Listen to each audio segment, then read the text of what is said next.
What if one bright yellow flower could give you good profit with low water and low cost? Today we are exploring a true golden opportunity: sunflower seed farming. Low investment, short duration, and strong demand from oil industries. Let's break it down step by step.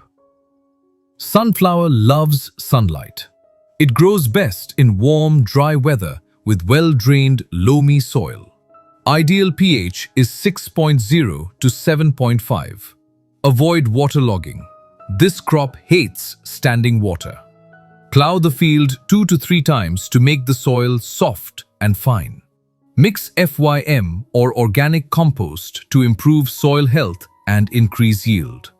Choose high-yield hybrid varieties like KBSH44, KBSH1 or DRSH1.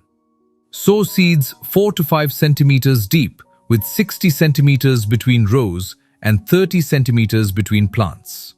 Best season is June to July for Kharif or January to February for Rabi.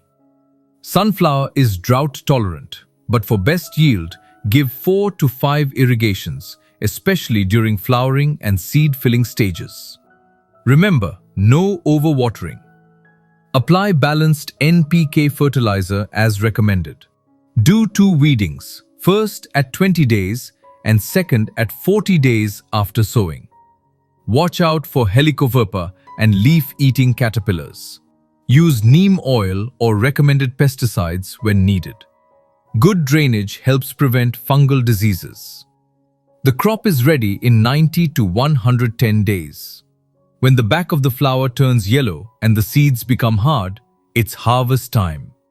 With proper care, you can get 8 to 12 quintals per acre.